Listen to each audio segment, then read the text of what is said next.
students, this is Jindana de la Cuesta, taking up Bachelor of Secondary Education, major in Social Sciences. For today's topic, we're going to discuss global demography. What comes into your mind when you hear the word global demography?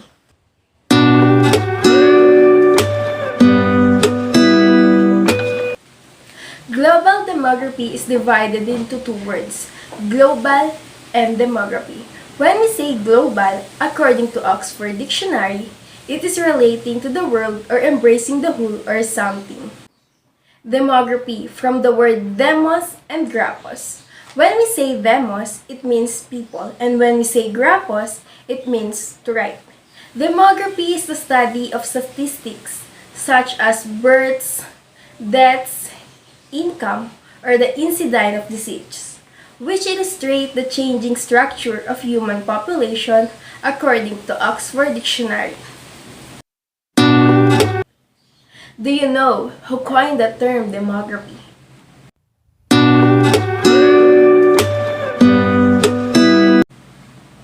The term demography was coined by John Grant, who born on April 24, 1620 in London.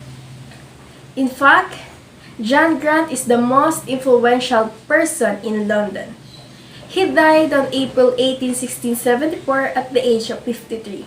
He is one of the first demographers and perhaps the first epidemiologist. When we say epidemiologist, it is a study and analysis of the distribution, answering the question what, when, and where, patterns and determination of health and disease in a defined population. Some people thought John Grant is a haberdasher, meaning a business related to tailoring. Demography is a scientific study of human population. It will be population size, composition, which is pertaining to sex and age, and distribution of population in space.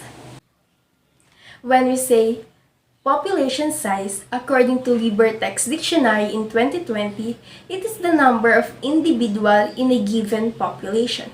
Generally, a very small population are at greatest risk of extinction, while population composition is the description of a population having a characteristic of age and sex by Gilead in 2020. According to British Broadcasting Corporation, or BBC in 2021, population distribution is the way in which peoples are spread across in a given area. It also tends to be uneven. Looking forward, let's tackle about the importance of demographic data. It is important for us to better understand the certain background characteristic of every individual, whether it is their race, ethnicity, income, work situation, religion, and etc. Number 1. Determine the health status of a community. In fact, there are 219 million cases of COVID-19 as of October 2, 2021. And number of deaths worldwide are 4.55 million according to WHO or World Health Organization. Number 2. Using a plan for health services. WHO is issuing the COVID-19 Preparedness and Response Plan or the SPRP for 2021. SPRP is the accompanying documents as a package aimed at guiding coordinates that we must take at national, regional, and global levels to overcome the challenges. It is response to COVID-19, address inequities, and plot a course out of pandemic. These are some example of SPRP, like you can notice that there are vaccination centers around the world. People are required to wear face masks and face shields. Also, people are required to follow the health safety protocols like having a 1 meter distance from one another. And this is some quite the same that we are always bring our own alcohol for us to keep our hands clean. You know what? There are 5 demographic processes. When we say demographic process, demographers seek to understand the population by investigating the 5 main demographic processes, which is the birth, mortality, marriage, social mobility, and migration. All of the 5 processes contributes to change in a population, including how people inhabit the earth, from nation and societies, and develop culture. When we say birth or fertility, it is the natural capacity to conceive a child in the authority of Rachel Givergy. While, according to Biology Dictionary, it is stated that migration is the passing from one another. Mobility or death is a state of being subject to death, while marriage is the legally or formally recognized union of two persons as partners in a personal relationship. The two meanings came from Oxford Dictionary. Luna Learning stated that social mobility refers to the movement of individual or groups in a period of time. For some clarification, migration is different from the word immigration, since there are people are still confused about the two. When we say migration, people go to another country to earn, while when we say immigration, people go to another country to live permanently. I hope you know what's the difference between migration and immigration. Now, it is time to study types of demography. There are 2 types, the static and dynamic demography. When we say static demography, it is a study of anatomy or structure of community. While when we say dynamic demography, it deals with sociology or function of the individuals that regards to the changing patterns. To keep it simple as we can, when we say static demography, it is meaning to steady. While when we say dynamic demography, it means to change. In global demography, there is a cycle, and we call it demographic cycle. This is the demographic cycle. High stationary, high birth and death. Early expanding, unchanged birth and decline death. Late expanding, fall birth and death. Low stationary, low birth and death. Decline, birth is lower than death. Again, I am Jindina de la Cuesta, taking up Bachelor of Secondary Education, major in Social Sciences. I hope you learn from me.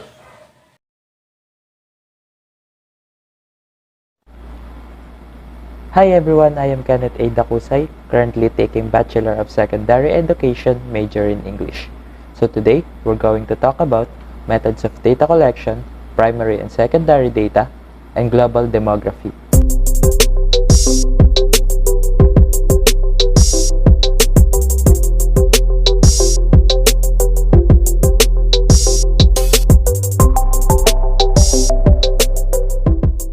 Number 1 is census. A census is a study that obtains data from every member of a population.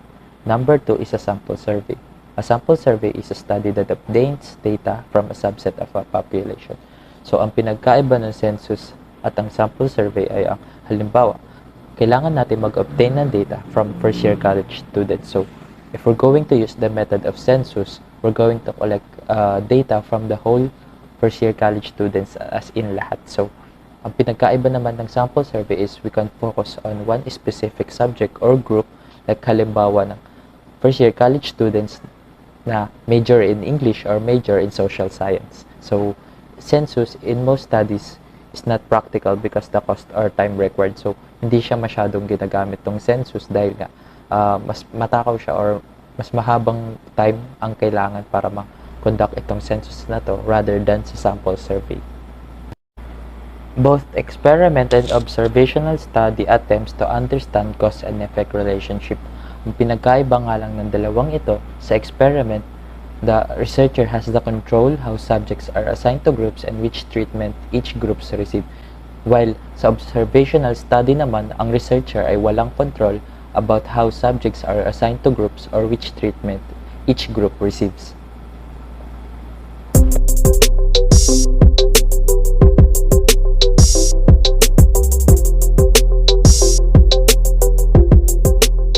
So the next one that we're going to discuss is the difference between primary and secondary data. Primary data, the term primary data refers to information acquired by the researcher himself. These are the real-time data that the researchers are working with.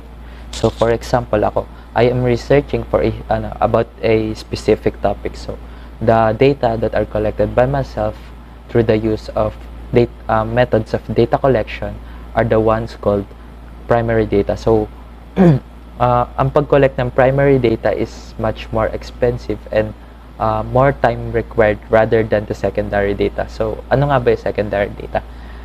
Data that has already been acquired by someone else is referred to as secondary data. These are the data that have previously been acquired by prior researchers and require less engagement from the present researcher because gathering this type of data is now simple and straightforward. So, for example, we're going to research about a specific topic. So, secondary data, those are the data that can be seen on the internet, books, or etc. So, ayun yung mga data na na-collect na ng iba pang researchers bago pa natin ma-collect. So, yun yung tinatawag nating secondary data.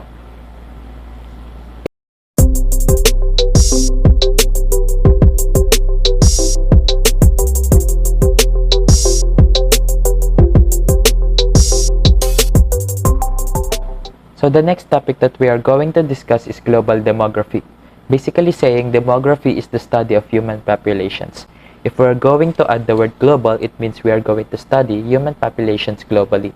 So if we're going to study birth, deaths, and migration, we can easily monitor the stability or change of the population.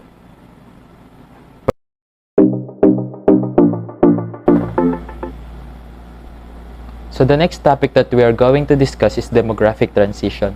If we're going to talk about demographic transition, it is when death and birth rates in a particular country or region suddenly changes from high to low levels. So bakit nga ba tayo nagkakaroon ng demographic transition?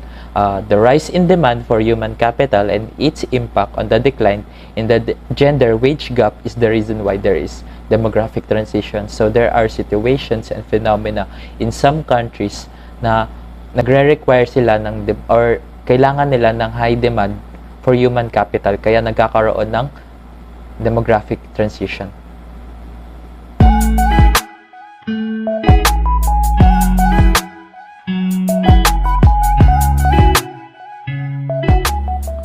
A remarkable effect of the demographic transition, as Shigeyuki et al. Stated, is the enormous gap in life expectancy that emerged between Japan and the West on the other hand, and the rest of the world on the other. So, in the year 1820, the life expectancy at birth in Japan and Western countries was 12 years greater than the other countries. It increased into 20 years in the year 1900s and even increased into 22 years in the year 1950s. Despite having increases on the life expectancy at Japan and Western countries, it is declined into 14 years in the year 1999. During the 19th century, Europe and the West had an increase in the share in the world's population from 22% to 33%, while Asia and Oceania's contribution dropped from 69% to 56.7%.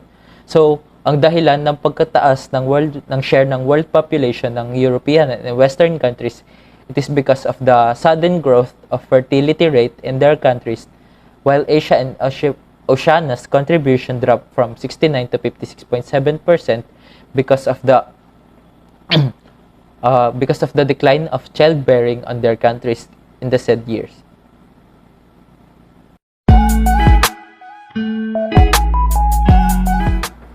When the 20th century began, countries like Africa, Asia, Latin America, and Oceania had higher levels of population growth rates. The United Nations projected that the population growth will be shifted toward Africa. So it means they are expecting that there will be more population growth rate in Africa in the next few years.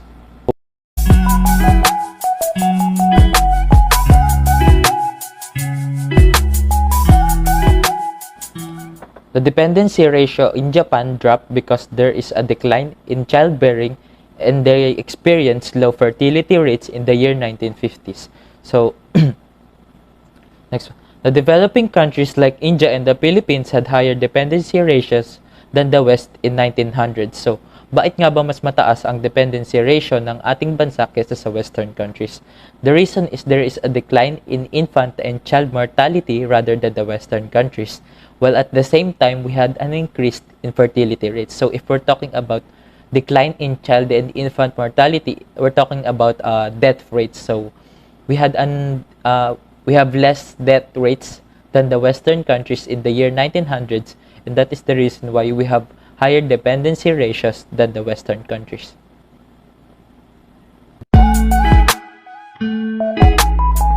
As the year passes by, the gap in fertility between the West and the less developed countries became smaller because there is growth in population in the less developed countries.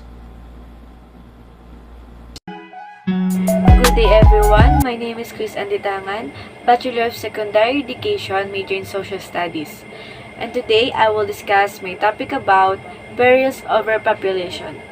Question: what is overpopulation? Overpopulation is an undesirable condition where the number of the existing human population exceeds the actual carrying capacity of Earth. Overpopulation is caused by a number of factors: reduced mortality rate, better medical facilities, depletion of precious resources are few of the causes which result in overpopulation. It is possible for a sparsely populated area to become densely populated if it's not able to sustain life. So, human overpopulation is among the most pressing environmental issues, silently aggravating the forces behind global warming, environmental pollution, habitat loss, the sixth mass extinction, intensive farming practices, and the consumption of finite natural resources such as fresh water, arable land, and fossil fuels at speeds faster than the rate of regeneration. Cause and effect of this overpopulation. So first, the decline in the death rate. At the root of overpopulation is the difference between the overall birth rate and the death rate in populations. If the number of children born each year equals the number of adults that die, then the population will stabilize. So, talking about overpopulation shows that while there are many factors that can increase the death rate for short periods of time, the ones that increase the birth rate do so over a long period of time. Second, agricultural advancements. Technological revolutions and population explosions occur at the same time. There have been the three major technological revolutions. They are the tool-making revolution, the agricultural revolution, and the industrial revolution. This said, agricultural advancements in the 20th century have allowed humans to increase food production using fertilizers, herbicides, and pesticides, and yields further. This allowed humans with more access to food that leads to subsequent population explosions. Third, better medical facilities. This means following this the Industrial Revolution started, technological advancement was perhaps the biggest reason why the balance has been permanently disturbed. So, science was able to produce better means of producing food, which allowed families to feed more mouths. Besides, medical science made many discoveries, thanks to which they were able to defeat a whole range of diseases. Fourth, more hands to overcome poverty.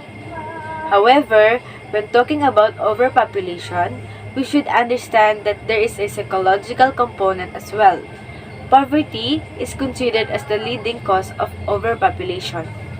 In the absence of educational resources, coupled with high death rates, which resulted in higher birth rates, that is why impoverished areas are seeing large booms in population.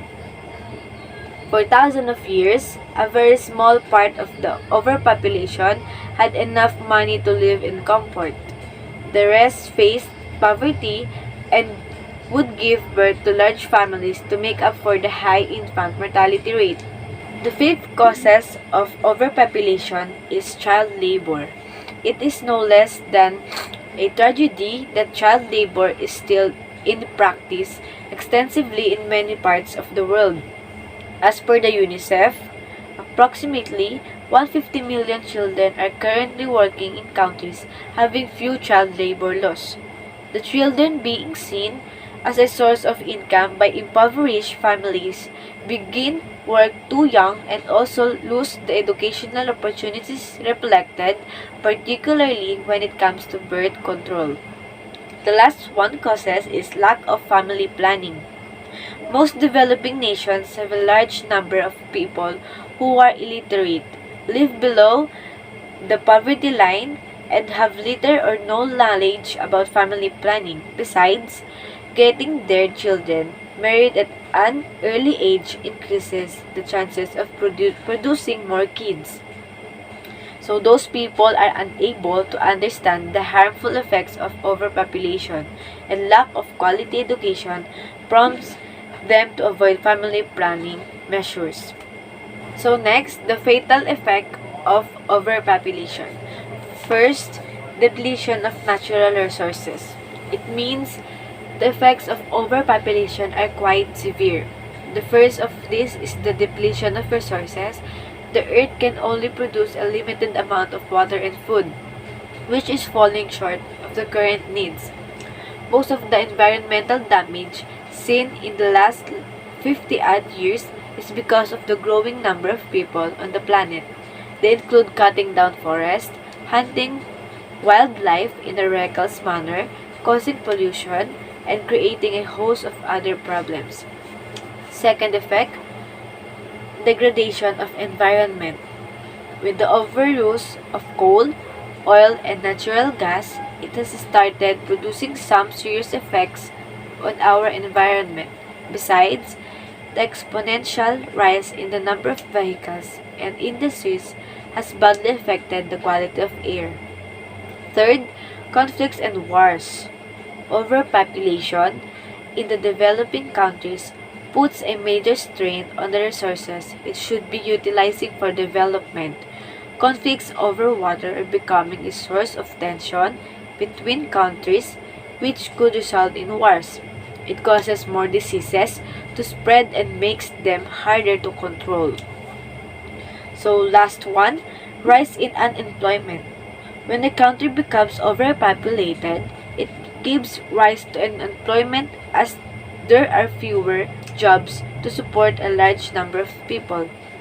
The rise in unemployment gives rise to crime, such as theft, as people want to feed their families and provide them basic amenities of life.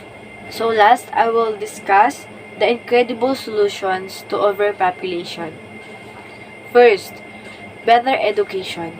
One of the first measures is to implement policies reflecting social change. Educating the masses helps them understand the need to have one or two children at the most. Similarly, education plays a vital role in understanding the latest technologies that are making huge waves in the world of computing. Families that are facing a hard life and choose to have 4 or 5 children should be discouraged.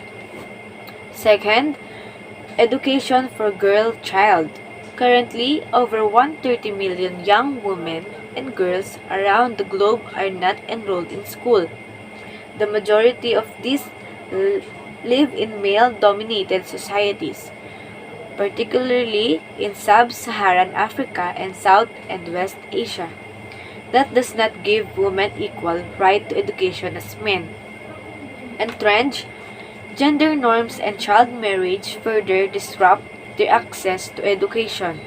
The girl who receives less education is more likely to have children early and vulnerable to exploitation. Third, making people aware of family planning. It means as the population of this world is growing at the rapid rate, raising awareness among people regarding the family planning and letting them know about serious after effects of overpopulation can help curb population growth. Fourth, tax benefits or concessions. The government of various countries might have to come up with the various policies related to tax exemptions to curb overpopulation. Fifth, knowledge of sex education. This is the last solution of overpopulation. It means imparting sex education to young kids at the elementary level should be a must. Most parents feel shy in discussing such things with their kids that result in their children going out and look out for such information on the internet or discuss it with their peers. Mostly, the information is incomplete, which result in sexually active teenagers unaware of contraceptives and embarrassed to seek information about the same. So that's all my topic. Thank you for listening. I hope you understand. And again, my name is Chris Anitangan. Hi, good day. I'm Kenneth F. Niog, and today I'm going to talk about the perils of overpopulation. So, let's start with what does overpopulation means. Overpopulation means is the exceeding number or limit of population in certain environment, while the meaning of perils is the risk, danger, or the negative effect of it. So in short, if we say perils of overpopulation, it talks about the risk or danger that we may face because of overpopulation. Here are the some example of risks of overpopulation. First, natural resources depletion, then species extinction, and uncontrolled urbanization. When we say resources depletion, it refers to the situation where the consumption of natural resources is faster than it can be replenished. Resources depletion pointing out to the extensive farming, fishing, mining, water usage, and consumption of fossil fuels. Here are some reasons of natural resources depletion. Increase in population. More people means more pollution, which can exacerbate the depletion of natural resources. With the increase in population, the depletion of natural resources will also increase. It is because the necessary activities of man. Next is natural disaster. Natural calamities like flood and drought cause a mass depletion in natural resources. Example is Typhoon Yolanda that destroyed most part of Leyte. Lastly is overconsumption. Today, the number of motor vehicles is increased day by day. This needs huge amount of petroleum and diesel. 1 liter of petrol will be burned out when a motor runs about 10 km distance. Common effect of natural resources depletion. Loss of biodiversity. Biodiversity loss includes the extinction of worldwide as well as the local reduction loss of species in a certain habitat, resulting the loss in biological diversity. Raw material production. People in the region in question report abuses such as severe human rights violation or permanent ecological damage in the wake of raw material extraction, which often provokes health problems resulting from air pollution and drinking water contamination. Species extinction. Forested regions are known as the habitat of thousands of animals, but deforestation is progressively destroying forest habitats. Practices such as overfishing and pollution have similarly led to a drastic reduction in the number of marine species such as tuna fish. Causes of extinction. Overexploitation. It can lead to resource depletion and put number of threatened and endangered species at risk of extinction. Habitat disturbance. Biological, physical, and chemical factors in most ecosystems are tightly intertwined. Hence, changes in one of these factors can result changes of others. Effects of ecosystem. The loss of species from higher trophic levels that suffer the great risk of extinction as a result of hunting by humans, loss of habitats, and bioaccumulation of toxins. Loss of top predator can result in a so-called trophic cascade, a complete destruction of the ecosystem and the food web relationship. When we say urbanization, it talks about the migration of people from countryside to larger cities, which brings uncontrolled urbanization because they expect more job, more services in the urban side and absence in the land of countryside. Reason of urbanization. First is job opportunity.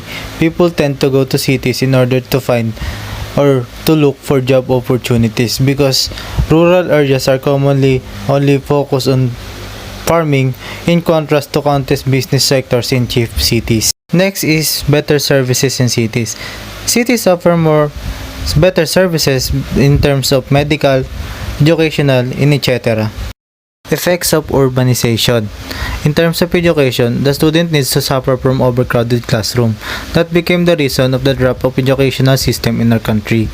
Pollution arise.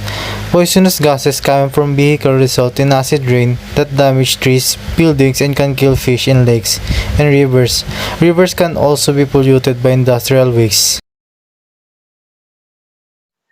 Good afternoon, I'm Zia Mikudili and I will be reporting It's the Economy, Not the Babies, Group Number 2 Global Demography. For us to be able to understand how the global demography is being affected, let us discuss first the factors relating to how the economy is connected to the demography.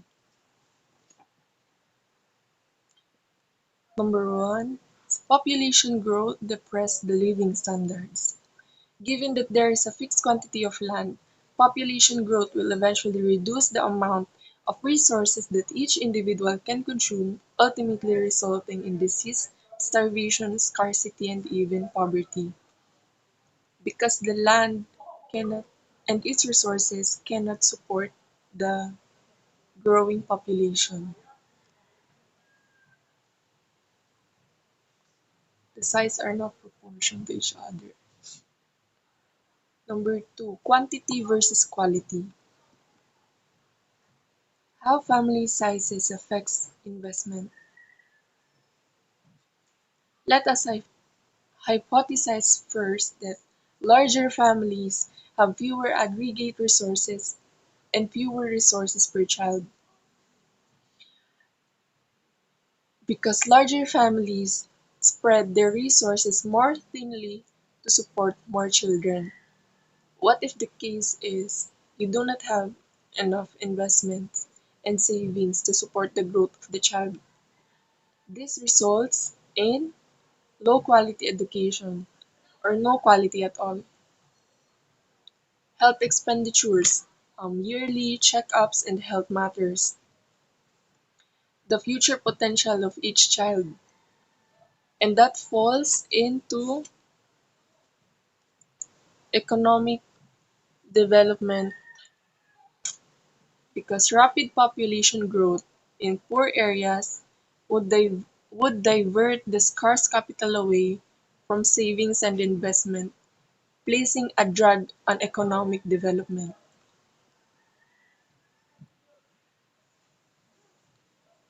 Number 3, the effect of population growth to economic development. Growth in population results in megacities. Megacity is a city with a population of over 10 million people, and it faces major problems because it is the center of economic growth and activity. So the combination of factors has led megacity to this growth, including migration from rural areas, high fertility rates, and widening of the city's border. So what is the megacity has to do with the economic shock? Economic shock is an unpredictable or unexpected event that happens that affects the fundamental factors of production. Because a megacity is consists of over millions of people, it holds large amount of demand and production. So when there is an unpredictable event or phenomena, it affects the economic growth of a single city. Presentation done. Thank you.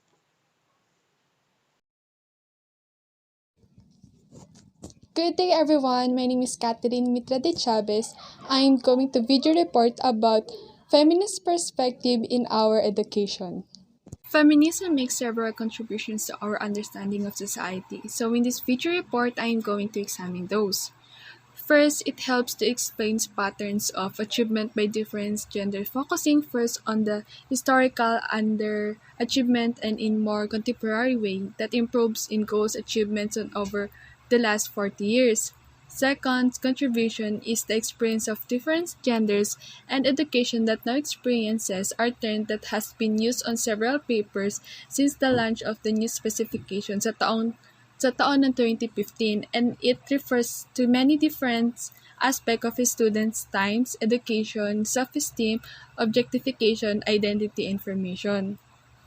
Third is gender socialization and in particular the way socialization. Alam nating lahat na traditional na leads to girls being perceived and less intelligent and how gender socialization improves girls' chance of success na kung saan pag-uusapan din natin mamaya.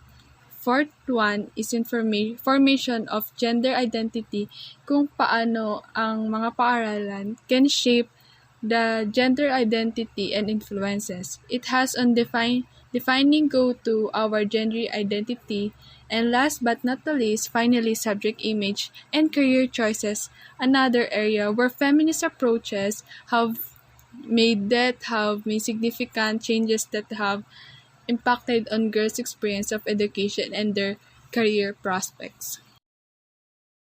Achievement by gender. So we begin by looking at some of historical trends in education prior sa taong 1980s. Sinasabi na ang babae or girls' achievement was seen as an issue in education system.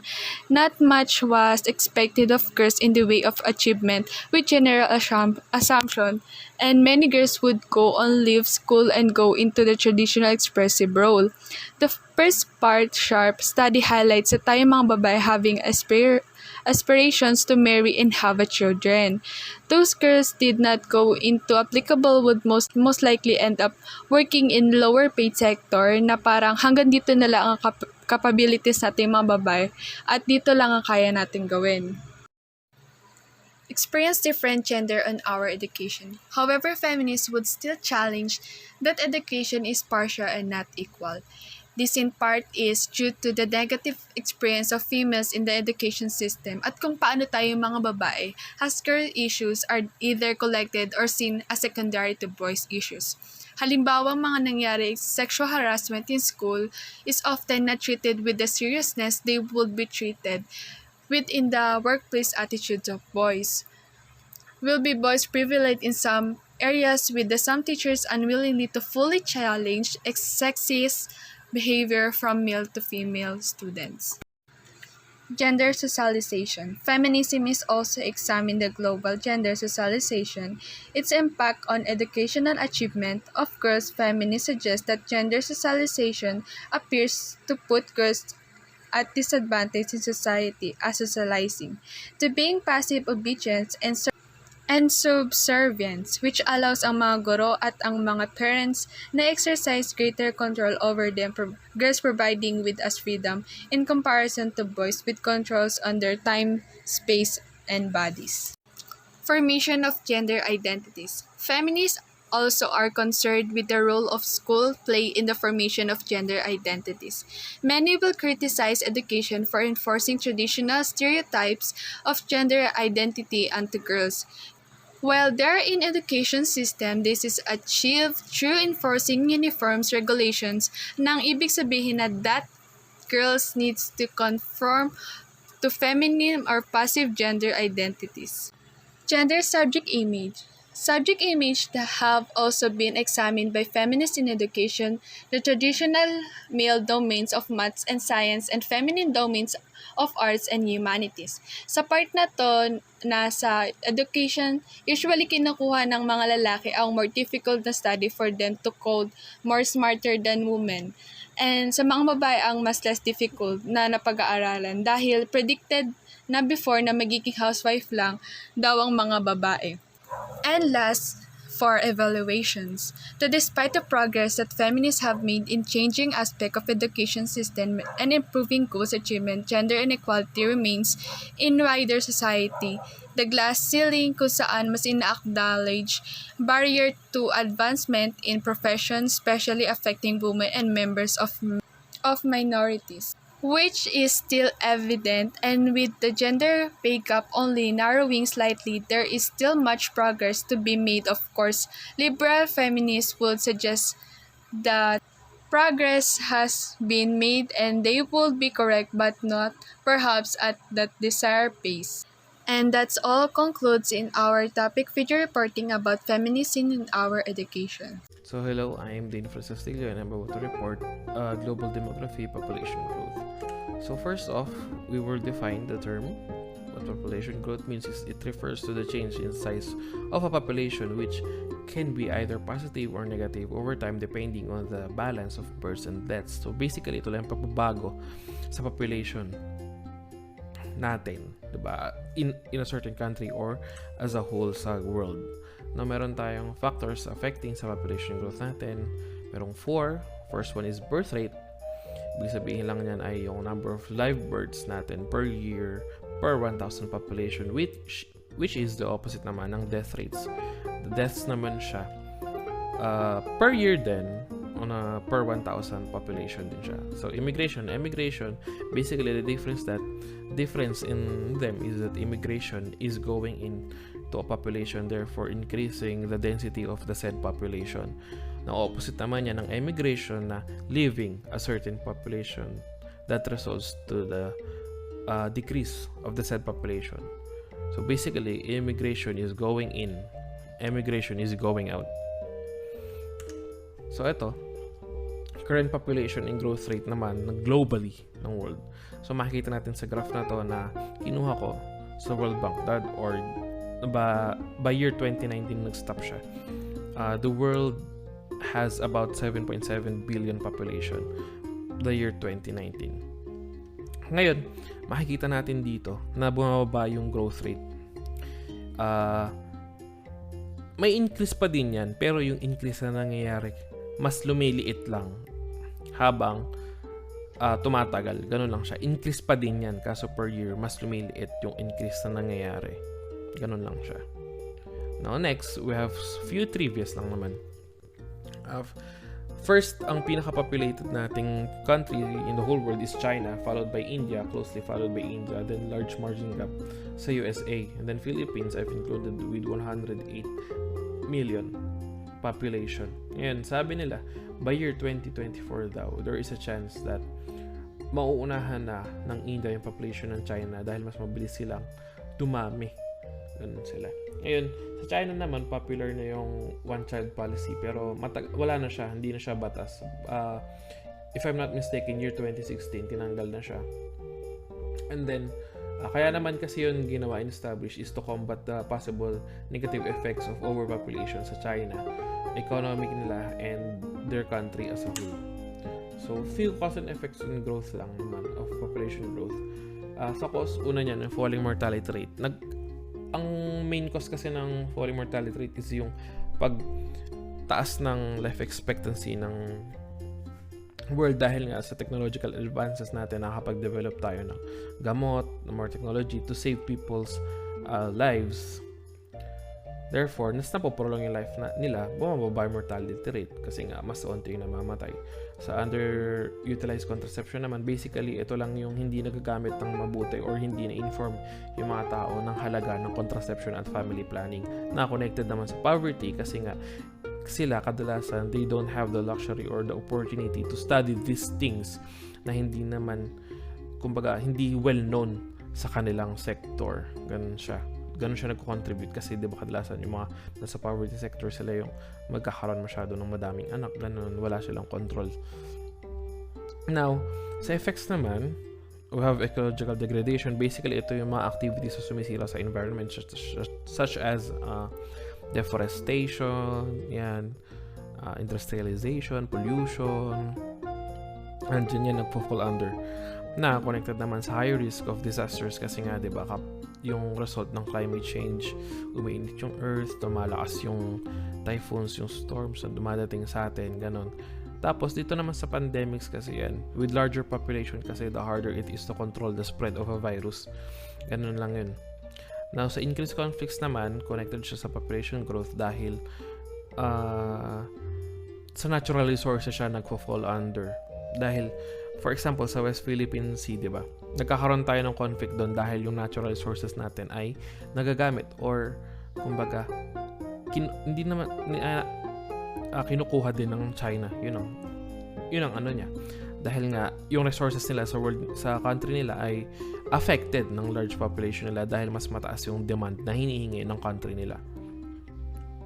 These are the following resources that I have gathered. Can search them out.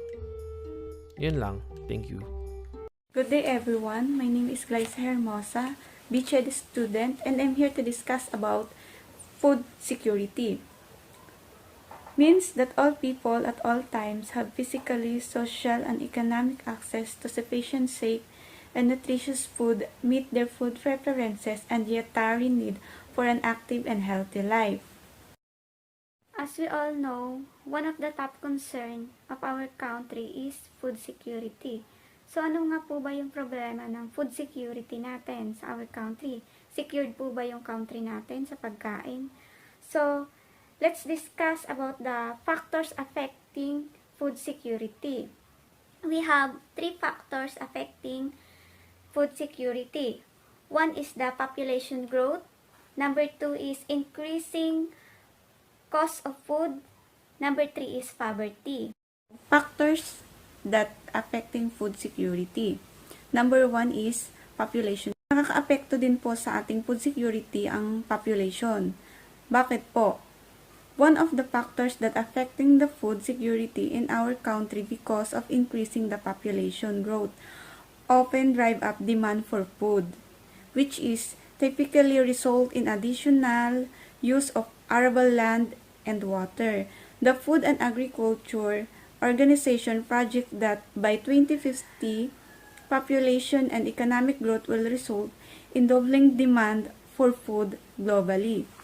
So yun nga po, na isa po sa nakakaapekto sa food security ay yung population natin. Bakit po? Kasi syempre, pag dumami po yung, or pag tumaas po yung population natin, mas tataas din po yung demand ng pagkain. So, nakakaapekto din po siya sa ating food security, ang pagtaas ng population natin. Number 2 po is increased cost of food. Ano ba tong increased cost of food? When the number of people increases, it is always associated with an increase of demand. When increase the population growth, the demand for food also increases. There will be an increase in the price of food due to the increase in human demand for food.